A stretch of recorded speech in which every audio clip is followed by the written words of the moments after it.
materi yang akan kita pelajari saat ini mengenai pengertian dari variabel dan data. Pengertian dan jenis variabel. Sugiono tahun 2009 mengemukakan bahwa variabel adalah segala sesuatu yang berbentuk apa saja yang ditetapkan oleh peneliti untuk dipelajari sehingga diperoleh informasi tentang hal tersebut untuk kemudian ditarik kesimpulannya. Nah, di sini variabel itu tergantung daripada apa yang ingin ditetapkan atau dipelajari oleh peneliti. Misalnya, kita akan melihat bagaimana pengaruh motivasi kerja terhadap jenjang karir misalnya, atau bagaimana pengaruh disiplin kerja terhadap motivasi kerja. Nah, jadi di situ ada variabel yang kita akan coba teliti. Variabel yang kita coba teliti tersebut misalnya adalah variabel motivasi kerja dan disiplin kerja. Nah, variabel merupakan atribut yang dimiliki seseorang atau objek tertentu yang memiliki variasi atau perbedaan antara satu orang dan orang lainnya atau antara objek yang satu dengan objek yang lainnya. Nah, contoh atribut yang dimiliki oleh setiap orang yaitu ada tingkat pendidikan, umur, sikap, motivasi, dan disiplin kerja. Nah, ini adalah contoh atribut yang dimiliki oleh setiap orang. Seperti yang saya katakan tadi, itu tergantung dari apa saja yang ingin dipelajari oleh peneliti atau apa saja yang ingin ditetapkan oleh peneliti. Di contoh yang pertama tadi yang saya sudah sebutkan, misalnya kita akan meneliti tentang hubungan antara motivasi kerja dengan disiplin kerja. Nah, variabel yang kita gunakan adalah variabel mengenai motivasi dan variabel tentang disiplin kerja. Nah, ini contoh atribut yang dimiliki oleh setiap orang. Selanjutnya, contoh atribut yang dimiliki oleh setiap objek bisa berupa berat, tinggi, luas, atau harga. Nah, ini tergantung lagi dari peneliti ingin menetapkan atau mengambil variabel apa yang ingin dia pelajari. Misalnya, dia ingin mempelajari bagaimana hubungan antara luas lahan dengan jumlah produksi misalnya. Nah, di sini objek yang kita ambil atau variabel yang kita ambil dari objek adalah variabel luas lahan. Nah, begitu juga dengan harga. Misalnya kita ingin melihat bagaimana tingkat harga beras di tingkat petani, pedagang pengumpul, pedagang besar.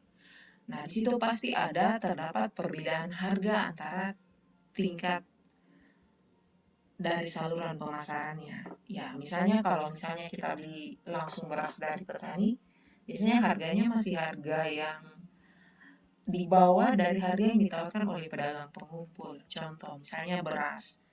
Dari petani kita masih dapat 420.000 per karung. Namun ketika petani ini sudah menjual ke pedagang pengumpul pastinya akan menjual dengan harga yang lebih tinggi dari harga yang diberikan oleh petani tadi.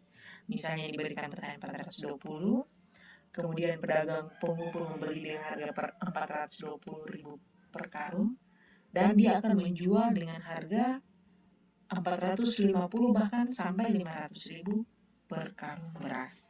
Nah, itu contoh dari variabel apa yang ditentukan oleh peneliti untuk dipelajari.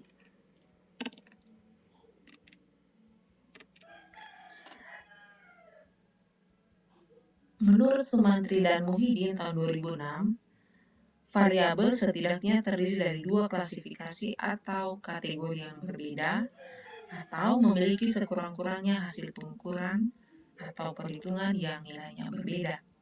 Nah, contoh, jadi variabel gender. Nah, gender ini kan dia terdiri dari 2 kategori, yaitu laki-laki dan perempuan. Nah, sedangkan pekerjaan juga bisa diklasifikasikan dalam beberapa kategori.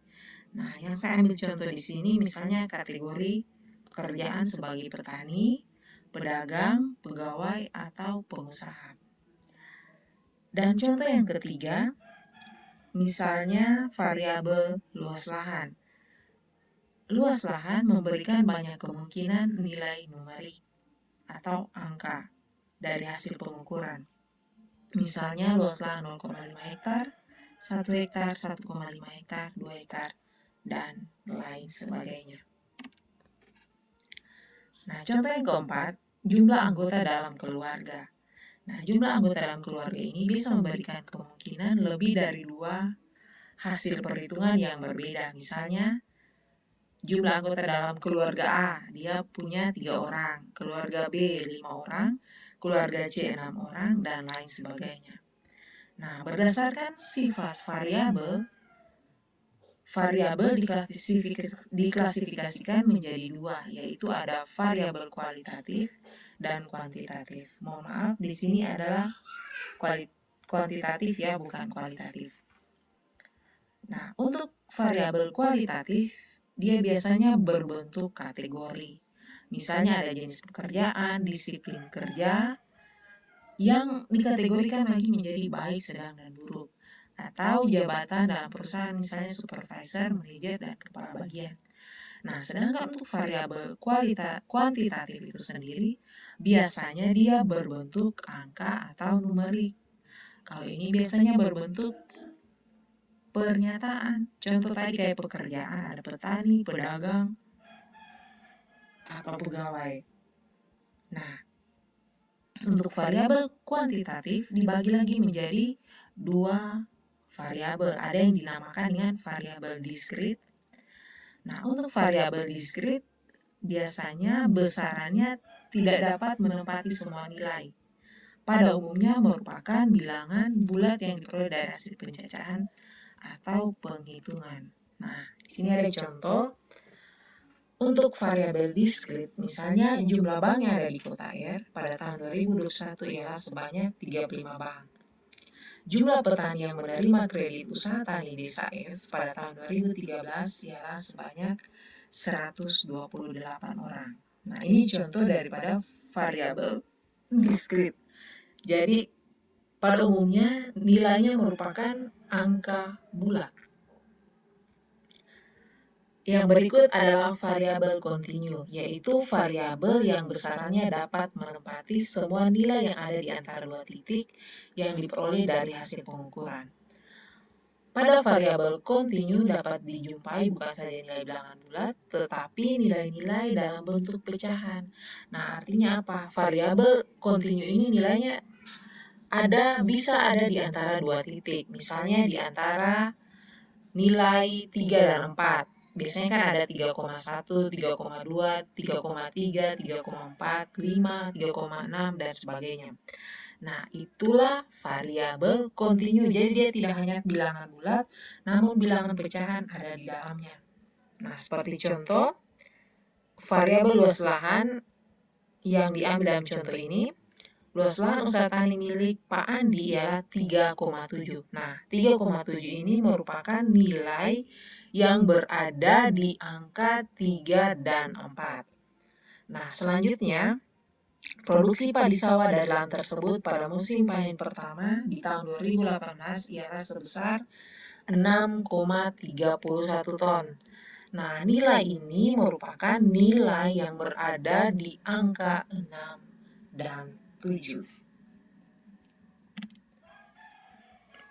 Selanjutnya, berdasarkan hubungan antara variabel diklasifikasikan menjadi 2. Ada yang dinamakan dengan variabel independen, ada yang dinamakan dengan variabel dependen.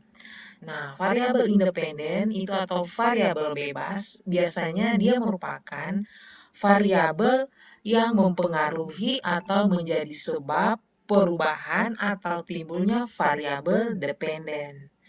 Nah, untuk variabel dependen atau variabel terikat, yaitu variabel yang dipengaruhi atau menjadi akibat dari adanya variabel bebas tadi. Jadi, variabel dependen ini nilainya akan berubah kalau nilai variabel independen berubah. Jadi, ini yang menentukan